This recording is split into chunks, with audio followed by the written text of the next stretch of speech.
A partir de hoy, tu jubilación irá directamente a mi cuenta. Ni siquiera necesitas eso, ¿verdad? Eso dijo mi hijo con la mayor naturalidad del mundo. Solo asentí con la cabeza como si fuera lo más normal. Esa misma noche llegaron para su habitual cena gratuita, él y su esposa, como de costumbre. Pero tan pronto como abrieron la puerta, el grito de asombro resonó por toda la casa. Pero antes de continuar, dime, ¿desde dónde estás leyendo esto ahora? ¿Y cuántos años tienes? Vayamos al grano. Era un jueves cualquiera, Boris estaba tomando café en mi cocina con la mayor tranquilidad, como si fuera el dueño del lugar. Mamá, del próximo sueldo lo vamos a transferir todo a mi cuenta. Es la mejor manera, dijo con la tranquilidad de quien comenta el tiempo o hace un favor. Como si yo, a mis 62 años, ya no fuera capaz de gestionar mi propio dinero. Como si mi vida fuera un cheque en blanco para que él lo firmara. Lo miré a los ojos durante unos segundos, buscando alguna explicación, algún rastro de duda o culpa. Nada. Solo una sonrisa confiada, la certeza de quien cree tenerlo todo bajo control. Respiré hondo y acepté, por supuesto, hijo. Si eso es lo que te hace sentir más tranquilo, está bien. Confío en ti. Su sonrisa se amplió como si acabara de entregarle las llaves de una caja fuerte. Se levantó, me dio un beso mecánico en la mejilla, de esa manera rápida y natural, y dijo, es por tu bien, mamá. No tienes que preocuparte por nada, yo me encargo de todo. Esas palabras, por tu bien, quedaron flotando en el aire mucho después de que él se fue y la puerta se cerró.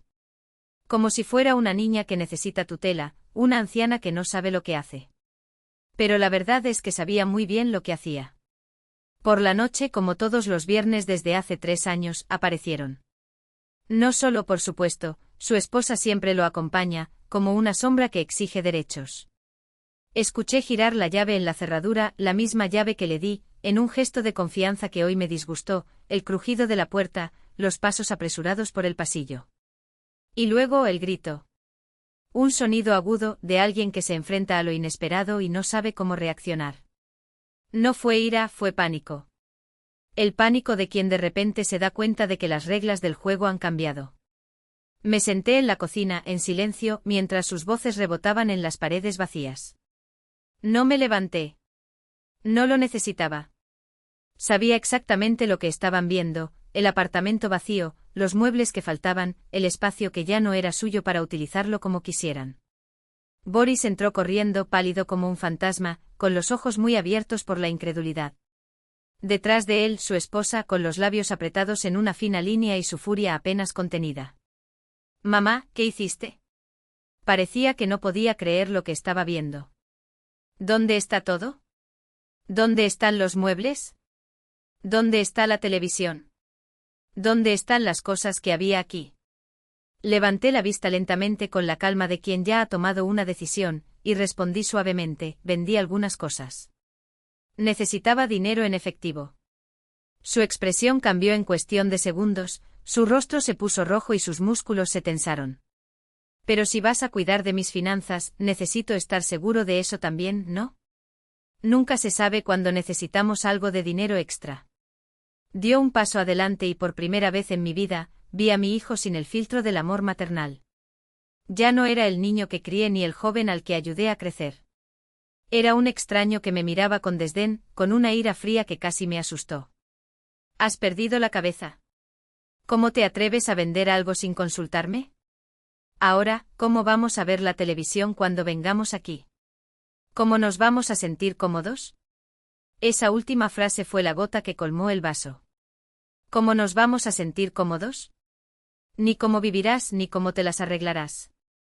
Ellos. Siempre ellos. Mi casa, un anexo a sus vidas. Cosas mías, un servicio de conveniencia los viernes. La esposa se adelantó mirándome con frialdad calculada, y dijo la frase que nunca olvidaré, esto es puro egoísmo, Elena. Venimos aquí todas las semanas, te hacemos compañía, nos aseguramos de que todo esté bien contigo, y tú haces esto. Eso es egoísta. Yo egoísta. Yo que tuve 2 trabajos durante años para pagar sus estudios. Yo que abandoné mi vida personal después de que su padre desapareció, solo para que no creciera sin un techo sobre su cabeza. Yo que vivía en huecos vestía ropa de segunda mano, comía lo menos posible para que a él nunca le faltara de nada. Egoísta. Boris me miró como si yo fuera un problema por resolver. Y luego, como si leyera mis pensamientos, soltó: tal vez me he adelantado con esta historia. Parece que no estás en condiciones de tomar decisiones por ti mismo. Necesitas más ayuda de la que pensaba. ¿Ayuda? Como si fuera un inválido, un niño que no sabe lo que hace. Como si mi existencia dependiera de su aprobación. Me levanté, los miré a los dos a los ojos y dije, más alto de lo que había planeado: hoy no hay cena. Si tienes hambre, busca un restaurante. El silencio que siguió fue denso, casi físico. Boris me miró como si no reconociera mi voz. La esposa se rió, una risa corta y venenosa, antes de murmurar algo sobre ingratitud y desconsideración. Él, a su vez, dejó la frase final, la que todavía me viene a la mente a veces: cuidado, madre. Una mujer de tu edad, sola, sin una familia que realmente le importe, puede terminar mal. Recuerda, soy lo único que te queda. Piénsalo antes de hacer más locuras. Se marcharon dando un portazo, los pasos resonaron escaleras abajo, el motor del coche encendió y se alejó. Estaba sola en la cocina, el apartamento vacío como una caja de cartón, y sentí que algo se rompía en mi interior. Pero no fue dolor. Fue claridad. Claro como el cristal, como el aire helado de una mañana de invierno. De repente comprendí lo que siempre había evitado admitir: mi hijo no me quiere. Quizás nunca amé como me imaginaba. Para él soy un recurso. Dinero, comida, comodidad, un servicio gratuito los viernes. Y es más, un territorio que considera suyo desde hace tiempo. Miré la habitación vacía, las paredes desnudas, el espacio donde estaba el sofá, la marca en el suelo donde había estado el televisor durante años, los rayones en el linóleo donde había estado el mueble durante décadas. Y por primera vez en mucho tiempo sonreí. Porque Boris no sabía una cosa: no vendí los muebles por dinero. Lo vendí para darle una respuesta sin palabras, para ponerlo a prueba, para ver qué había realmente dentro de él. Y actuó exactamente como yo lo imaginaba, con ira, con arrogancia, con la certeza de que tenía derechos sobre mí. Esa noche, sentada en la oscuridad de mi casa vacía, tomé una decisión. Yo no gritaría. Yo no lloraría. Yo no rogaría. Haría algo mucho más poderoso: esperaría. Le dejaría creer que había ganado, que no tenía a dónde huir, que estaba bajo su control. Y cuando se relajaba, cuando pensaba que tenía todo en sus manos, entonces yo le mostraba quién era realmente. No la madre obediente que él inventó, sino la mujer que sobrevivió al abandono, la pobreza y el trabajo duro de su marido. La mujer que sabe defenderse. La mujer que nunca debería haber sido subestimada. Y si estás escuchando esto ahora, presta atención al silencio de la casa vacía, al leve ruido en el aire, al ocasional portazo del edificio.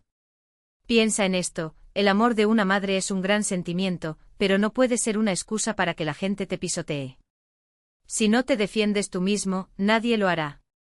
La vida continúa. Y yo también. De vuelta al autobús a las 9 de la mañana, rumbo al centro de negocios, con la escoba y el cubo en la mano hasta las 2 de la madrugada. 4 horas de sueño y todo empezó de nuevo.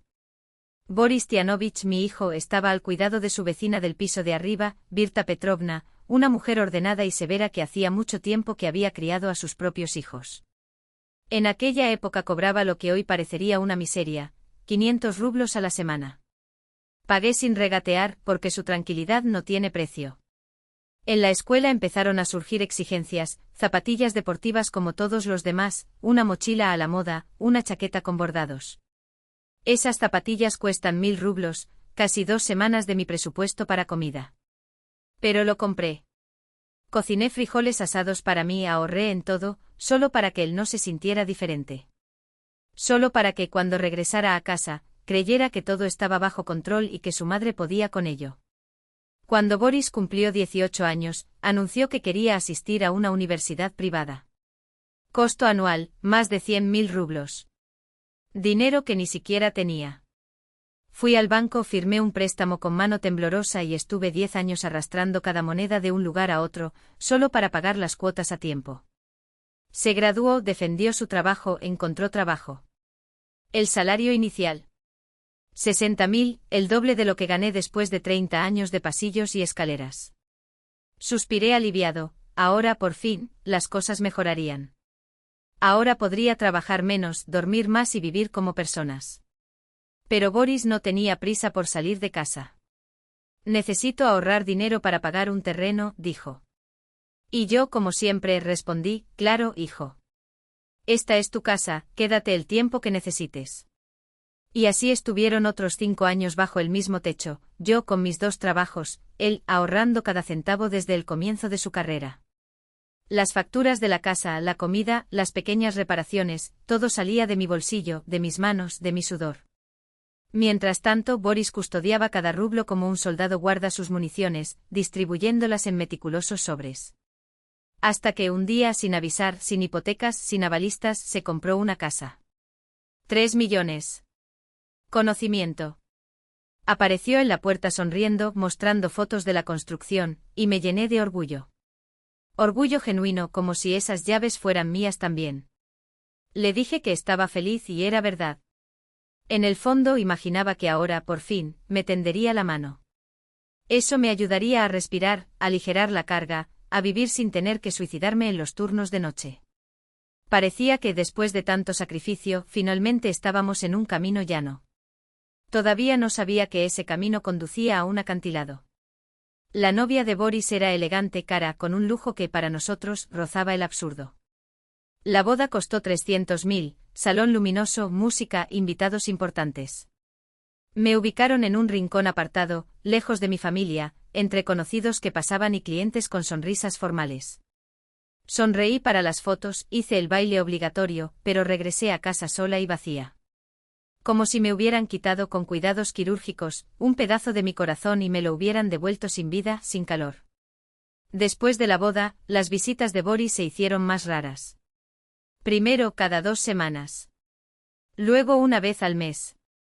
Siempre con prisas, siempre con excusas. Me quedé callado. No quería ser esa madre pesada, la que asfixia. Hasta que empezaron los viernes. Empezaron a aparecer en un horario, todos los viernes, sin previo aviso, como si fuera una cita programada. Al principio estaba feliz. Te extrañaron, pensé. Le preparé la comida que le gustaba, pollo con arroz, ensalada, un pequeño postre. Pero pronto entendí el patrón, llegaban, comían y se iban. Ni conversaciones conmovedoras, ni chocolate, ni botella de vino para el té. Nunca me preguntaron qué necesitaba, qué podían traer. Hasta que uno de esos viernes, después de que se fueron, me senté e hice los cálculos. 150 rublos. Para algunos, nada. Para mí, toda una noche de trabajo con escoba en mano. Entonces comenzaron las cosas pequeñas, pero reveladoras. Me pidieron que fuera al médico en taxi porque se les averió el coche. Dijo que el refrigerador hacía ruido y casualmente dejó de funcionar en invierno, por lo que compraron uno nuevo. Como si me quedaran 5.000 rublos en el cajón. Pero lo peor fue mi 60º cumpleaños. Boris llegó con 2 horas de retraso, sin tarjeta, sin flores. Ignoró el tráfico y trajo un paquete de jugo, el mismo que yo había comprado para no pasar la noche en silencio. 20 minutos después, ya estaba en la puerta. Mamá, tenemos que irnos. Cerré la puerta detrás de él y miré la taza de té fría. Esa noche, por primera vez, me permití llorar. No en voz alta, no con sollozos, un llanto viejo y sordo, como si algo dentro de mí se hubiera roto para siempre. Y luego llegó ese jueves. El que dijiste era por mi bien. La casa vacía. El silencio. Pensé que había tocado fondo. Hasta que el lunes llegó Boris con papeles. Los distribuyó por mi cocina con la precisión de un burócrata, pilas alineadas, voz profesional. Mamá, es sencillo. Firma aquí, aquí y aquí. Tu sueldo se transferirá automáticamente a mi cuenta. Yo pago tus facturas, la luz, todo. No tienes que preocuparte por nada. Cogí la primera página y pasé el dedo por el texto pequeño. No fue solo un débito automático. Era un poder general. Derecho a circular, transferir, cerrar, abrir. Para hacerlo más fácil, explicó como si hablara de un paquete de supermercado. Tomé el bolígrafo. Y por un segundo casi firmé. La confianza en su hijo era más fuerte que el instinto. Pero entonces escuché un fuerte crujido en mi cabeza. Vi como en un instante su rostro ese viernes, rojo de ira entre las paredes desnudas. Devolví el bolígrafo. Dame unos días, Boria. Lo leeré tranquilamente y pensaré. Su rostro se contrajo, un destello de irritación, pronto enmascarado por una sonrisa. Por supuesto. Lo que quieras. Son solo formalidades. Se fue dejando los papeles sobre la mesa, fríos, extraños. Esa noche apenas dormí. Me levanté, encendí la luz, releí cada línea. Y sentí que se me hacía un nudo debajo de las costillas. Eso no fue por mi bien. Fue por conveniencia de alguien, y ese alguien no era yo. Por la mañana antes del trabajo, me puse el abrigo, cogí mi pasaporte y fui al banco. La oficina estaba vacía, solo la empleada con el cabello impecable y el olor a tóner fresco. Pedí declaraciones de los últimos 6 meses. Escribió, imprimió y en cuestión de minutos yo tenía sábanas aún calientes en mis manos. Me senté en un rincón y comencé a recorrer con el dedo las líneas, farmacia, mercado, electricidad, todo mío, todo familiar. Hasta que lo encontré, retiro de efectivo. 12.000. Hace 3 meses. En una agencia al otro lado de la ciudad, donde nunca he estado. Me quedé paralizado. Mi billetera nunca salió de casa excepto una vez. Lo recordé con dolorosa claridad. Boris entró mientras me estaba duchando. Le grité que entrara, ya que la puerta no estaba cerrada con llave. Cuando salí, él estaba sentado en la sala. Fui a prepararte, la bolsa estaba a su alcance. 10 minutos. Más que suficiente. ¿Puedo saber más sobre esta operación? Le pregunté al empleado, sintiendo que el nudo se convertía en un cuchillo. Tienes que hacer una solicitud formal. Investigaremos, respondió secamente. Se necesita tiempo. Recibí el formulario. No lo llené. Entonces no. Porque aunque todo parecía cierto, necesitaba estar seguro hasta la última coma. En casa abrí la vieja caja de papeles, la misma que llevaba años acumulando polvo en el armario. Sacando fajos de recibos, extractos antiguos, contratos. Extendí todo en el suelo y comencé a armar el rompecabezas de mi propia vida. Cuanto más cavaba, más frío hacía dentro. Hace 2 años, cuando estuve hospitalizado por neumonía, en mi historial figuraban citas en clínicas privadas. Yo no estaba allí. Límite excedido. En ese momento dijeron que se trataba de un error del sistema. Pagué el medicamento de mi propio bolsillo. Alguien utilizó mi rastro de seguro con la precisión de un cirujano, como si yo fuera solo una línea en blanco en la firma de otra persona, una firma que selló deudas en las que nunca contraí. Y hubo más. Entre los papeles, un sobre con mi nombre sellado por un banco al que nunca fui. En el interior, un acuerdo de tarjeta de crédito, mi dirección, mi firma, pero no mi letra. Saldo adeudado, 30.000. Llamé al banco y pedí el extracto detallado. El dependiente enumeró impasible, tienda de materiales de construcción, electrodomésticos, muebles a medida. Cerré los ojos. Hace 2 años, Boris renovó el apartamento. Recuerdo las fotos que publicaste, paredes impecables, sofá nuevo, el orgullo en tu cara mientras hablabas de inversión. Me hundí en medio del papeleo y me permití un minuto, solo uno, sin contratiempos ni arrebatos dramáticos. Lloré como lloran los adultos cuando la verdad ya no cabe en las excusas. No se trataba del dinero. Fue la traición metódica, la certeza de que no me utilizaron por descuido, sino que me convirtieron, pieza a pieza, en una cuenta bancaria a nombre de mi madre. Me levanté, me lavé la cara y me preparé un té fuerte. No llamé a Boris. No discutiríamos precios ni justificaciones. Si gritaba, él decía que era solo yo, que estaba confundiendo las cosas con mi edad. Elegí otro camino. Abrí una gruesa carpeta de color azul oscuro y escribí en la cubierta con letra firme, Boris. Documentos. Guardé allí los extractos, el sobre, cada recibo. Marqué fechas con lápiz, fotografié todo con mi celular y separé una copia en otro lugar. Que había un respaldo. Que haya orden. Por la noche, cuando oí pasos en el pasillo y risas resonando en las escaleras, cerré la carpeta y la guardé en el cajón de la oficina. Este juego ahora tendría mis reglas. Y yo sería el único espectador. El tiempo, un aliado silencioso, jugaría a mi favor. Podría esperar. 2 días después, el viernes. Nuestros viernes tenían un ritual. Yo hacía pollo con arroz, como antaño, cuando Boris llegaba del colegio con mala cara y yo le decía, come, hijo, que todo pasa. El olor llenó la casa, cálido, familiar. Entraron como de costumbre, la llave giró en la cerradura con la confianza de quien no pidió permiso. Se sentaron y comieron. Hablamos de todo y de nada, trabajo, el tiempo, una película que deberíamos ver. Observé a Boris masticar con la misma indiferencia con la que uno come comida rápida al costado de la carretera. Sin brillo en los ojos, no gracias.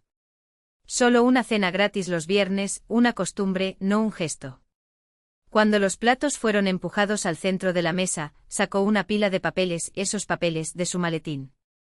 Los deslizó hacia mí al lado del plato vacío. Mamá, los plazos que pediste han expirado, dijo secamente. Pensé que iba a firmar hoy. Yo me encargaré de todo. Hice una pausa. Lo miré a los ojos sin pestañear. No, Boris. Necesito más tiempo. Su esposa soltó una risa aguda, como una aguja en una tela. O si no, la ironía goteaba, ¿no confías en tu propio hijo? La palabra confianza era tan ligera como una pluma, pero toda la frase era tan pesada como una piedra. No respondí. Aparté los papeles. Se puso de pie apoyando las manos en el respaldo de la silla. La sonrisa desapareció. Esto es por tu propio bien, mamá. Has estado tomando decisiones extrañas. Vendiste los muebles sin consultar a nadie. No es racional. Estos son mis muebles, dijo con calma. Mi casa. Mis decisiones. Nos miramos fijamente hasta que él desvió la mirada. La mujer ya había cogido el bolso y se había echado la correa al hombro. Vamos, Boris, dijo sin siquiera mirarme. Ni gracias ni hasta luego. La puerta llamó. El polvo se asentó en el pasillo. Escuché el silencio mirando los papeles abandonados en el borde de la mesa, firmas falsas, promesas vacías. Sabía que se ofendería. Eso desaparecería por días como siempre, el silencio como arma, esperando mi arrepentimiento, mi llamado pidiendo perdón, la pluma temblando sobre esos papeles. Solo que esta vez fue diferente. El miedo se había secado en mi interior, como una vieja mancha borrada de una tela. Quedaba un claro vacío, una clara certeza, no debía explicaciones dentro de mi propia casa. Lavé los platos, limpié la mesa, recogí los papeles y los guardé de nuevo en la carpeta azul, la misma que él había traído. Lo dejé al final de la mesa, a la vista. Que me llevaría conmigo cuando decidiera volver a cuidarme. Encendí la tetera y serví té fuerte. Y entonces me di cuenta, estaba respirando sin peso. Aquella opresión bajo las costillas, compañera de años, se había disuelto. No les importó. No escribieron. Ni siquiera al día siguiente. El silencio que se prolongó durante el fin de semana fue el primero en años que me pertenecían solo a mí, no ocupado por los deseos de otras personas, no marcado por plazos impuestos. Me senté junto a la ventana, abrí un cuaderno y comencé a escribir metódicamente todo lo que ya sabía y todo lo que aún me faltaba por descubrir. A Clarity le gustan las listas, la vida me enseñó eso. En la parte inferior de la página, dibujé con audacia, no firme nada. Documentos en carpeta. Verifique todo. Miré hacia arriba. Afuera, los pájaros picoteaban las migajas en el patio, las farolas cortaban la acera en ángulos agudos.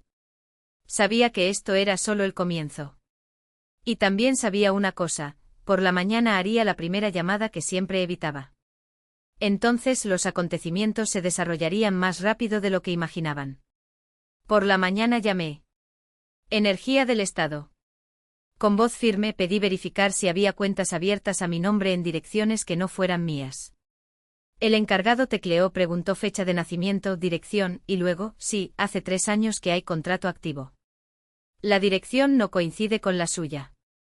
Me senté en el borde del banco, agarrándome al borde de la mesa para evitar tambalear.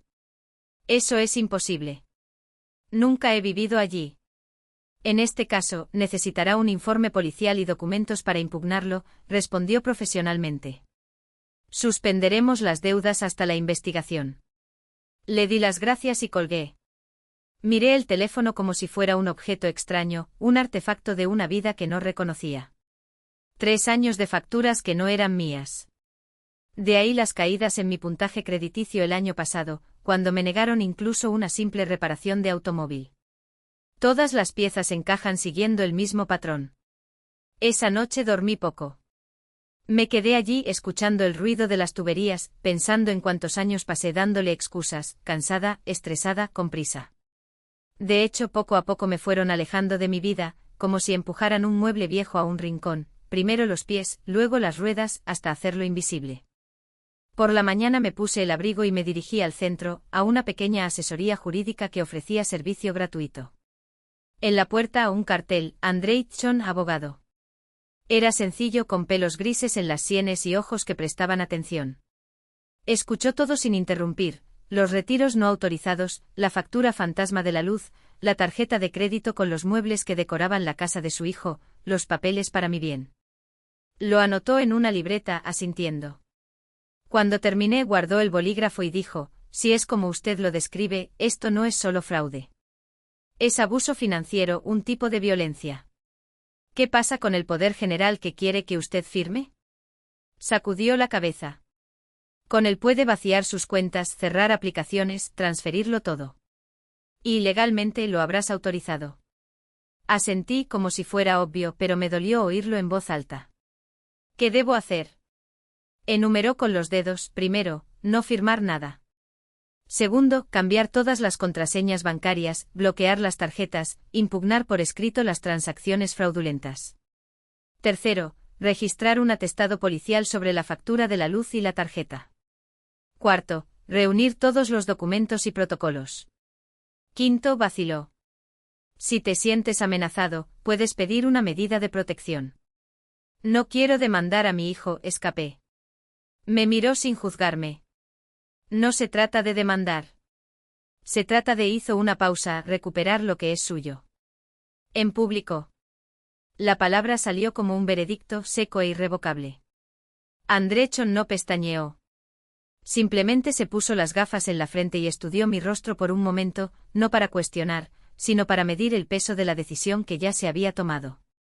Luego asintió una vez, como si ajustara las piezas de un mecanismo que finalmente había encajado en su lugar. Comprendido. Su voz era baja, pero cada sílaba sonaba como un martillo golpeando clavos. Entonces lo haremos como menos se lo esperan. Abrió una carpeta nueva y limpia y comenzó a distribuir los papeles sobre la mesa con la precisión de un cirujano preparando instrumentos. Ya no eran solo extractos bancarios o informes policiales. Había algo más claro: una lista de contactos, periodistas de vehículos que cubrían fraudes financieros, abogados especializados en derecho del consumidor, incluso un nombre tachado a lápiz con la nota: bloguero, 200.000 seguidores, ya ha denunciado a los estafadores. Al lado un borrador de texto con frases subrayadas en rojo: abuso de vulnerabilidad, apropiación indebida con agravante familiar, patrón de conducta predatoria. La estrategia es simple, dijo alineando las hojas como una baraja de cartas antes del movimiento final. Primero enviaremos notificaciones oficiales a todas las instituciones involucradas: banco, operador de tarjetas, compañía eléctrica. No como denuncia, sino como denuncia formal, con copia a la Fiscalía. Tendrán 48 horas para responder por escrito. Se utilizará contra ellos el silencio o la negación. Cerré los ojos por un segundo. No fue alivio, fue algo más denso, como el momento previo al salto en la oscuridad. ¿Y luego? Entonces sonrió y por primera vez noté que era una sonrisa desdentada, solo un estiramiento de labios que parecía más bien un cuchillo siendo afilado. Nos filtramos. La palabra quedó flotando en el aire como una amenaza. No fue venganza. Fue justicia con los focos encendidos. A los periódicos locales les encantan historias como esta: un hijo le roba a una madre anciana para financiar un estilo de vida lujoso. Tocó la pantalla de su teléfono celular, donde aparecía un titular similar en negrita. La presión pública hace dos cosas: acelera los procedimientos legales y elimina cualquier posibilidad de que él se haga la víctima. Cuando la historia esté disponible, cada centavo que gastó será un clavo en el ataúd de la imagen que tanto cultiva. Pensé en las fotos del restaurante, las publicaciones sobre toxicidad, la actuación del hijo devoto que hacía para los demás. André tenía razón. No fue suficiente para recuperar el dinero. Fue necesario arrancarle la máscara delante de todos. ¿Y si contraataca? Pregunté, aunque ya sabía la respuesta. Si te inventas que soy yo la loca, la madre ingrata. Ya estamos preparados. Deslizó un grueso sobre la mesa. Dentro copias certificadas de viejos informes médicos, mis consultas por insomnio, mis recetas de ansiolíticos, recetados después de que empezaron a aparecer las deudas. Lo intentará. Pero la cronología está de nuestro lado. Y tenemos a Berta. Su nombre sonó como un escudo. Berta, con sus ojos que ven a través de mentiras, con su diario gratis, y el sobre escondido en el buffet. Berta, que conoció a Boris antes de que se convirtiera en personaje. Aceptó testificar. Entiendo. Y es más, sugirió grabar. André presionó un botón de la grabadora que estaba sobre la mesa. Se encendió un LED rojo. Cualquier contacto suyo a partir de ahora quedará registrado. Cualquier amenaza, cualquier intento de chantaje. Todo se convierte en prueba. Respiré profundamente. No fue miedo. Era algo más antiguo, más profundo, la ira limpia de alguien que finalmente tiene las herramientas para luchar. ¿Cuándo empezamos? Hoy. Me empujó un papel para que lo firmara. No fue un contrato. Fue una autorización para la guerra. Mañana los bancos recibirán notificaciones. En 72 horas sale el primer artículo. Y cuando menos lo espere, André cerró la carpeta con un chasquido. El mundo conocerá al verdadero Boris. Firmé sin dudarlo. Afuera el aire estaba cargado de esa humedad que precede a una tormenta. Caminé hasta la parada del autobús con la carpeta azul pegada al pecho como si fuera un chaleco antibalas. El móvil vibró en su bolsillo. Era un mensaje de Berta, solo 3 palabras. Él me llamó. No respondí. Ya no era momento de esconderse. Ya era hora de atacar. Que todo quedó registrado en los registros. Que la verdad descanse donde los ojos puedan alcanzarla, fríamente expuesta, sin sombra de duda. Andrea sintió con silencioso respeto, como reconociendo el peso de una decisión ya tomada. Entonces actuaríamos. El aviso oficial saldría dentro de 3 días. El jueves por la mañana Boris recibió los documentos. No vi su rostro, pero vi el teléfono vibrando sobre la mesa, una llamada tras otra, tan obstinado como el zumbido de un mosquito en una noche de insomnio. No respondí. Solo por la noche, cuando la casa finalmente se calmó y el mundo exterior parecía contener la respiración, escuché los mensajes de voz. Primero la voz se quedó asombrada. Esto es un malentendido, tenemos que hablar ahora. Luego el tono cambió como si se desbordara agua hirviendo. Estás arruinando mi vida. Piensa en lo que estás haciendo. Y luego, como era de esperar, llegaron las amenazas, los viejos conocidos, esas mismas frases que había escuchado antes, cuando se dio cuenta de que los argumentos se estaban apagando. Voy a demostrar que no entiendes nada, nunca lo entendiste. Escuché todo con una calma que me sorprendió. Era como escuchar una vieja obra de radio, estática intercalada con palabras que ya no tenían fuerza. La secuencia es siempre la misma cuando se quita el último cable de soporte a quienes se creen intocables. Al día siguiente publicó en Internet un largo estallido, la narración del hijo traicionado, de la madre que lo abandonó en un momento difícil. Los comentarios llegaron previsibles: sé fuerte, hermano, la verdad vencerá. Pero una semana después, silencio. Un vacío repentino, como si le hubieran quitado el aire de la habitación. Fue entonces cuando llamó André, seco como siempre: ¿quieren negociar? Parece que revisaron los documentos. Sí, lo habían visto. Mientras los papeles iban y venían entre abogados, los pasillos de mi edificio comenzaron a susurrar. Berta Petrovna me contó entre risas contenidas, como los vecinos susurraban en los ascensores: se trata de su hijo, imagínate. Algunos, que antes habían sonreído mostrando los dientes, ahora miraban hacia otro lado cuando pasaban junto a mí. Doménica, la hija del conserje, comentó que había oído gritos en mi apartamento, no por preocupación, sino por chisme. Su esposa no está enojada por una cuestión de principios, no. Es su reputación lo que la devora, dijo Berta, sacudiendo la cabeza. Ya no me importaba. No fue mi batalla. Acabo de vivir. Y todas las noches, antes de irme a dormir, revisaba la impecable pila de documentos que había dentro de la carpeta azul. Firmamos el acuerdo 3 meses después, en los términos exactos que yo había esbozado en los márgenes de la primera hoja, la devolución íntegra de los 170.000 rublos, más 50.000 de compensación. Él pagaría mis gastos legales y corregiría mi historial crediticio. 6 meses para pagar en cuotas mensuales, un solo retraso y el acuerdo quedaría anulado, allanando el camino para acciones penales. Y había un punto más, el que más me importaba, una declaración pública. Nada melodramático, solo palabras claras, secas como un veredicto, los accesos no fueron autorizados. Las tarjetas fueron emitidas con mis datos sin consentimiento. Las actuaciones fueron ilegales. Este fue el elemento al que más se resistió. Pero al final, un martes por la tarde, su perfil mostraba un fondo blanco y letras negras, oficiales, lejanas. Los comentarios estaban divididos, algunos guardaron silencio, otros se disculparon, algunos todavía echaban espuma por la ira. Miré la pantalla y no sentí ningún triunfo ni venganza. Solo una profunda quietud, como después de una larga tormenta, cuando las gotas dejan de golpear la ventana y el mundo parece respirar de nuevo. El primer depósito llegó a tiempo.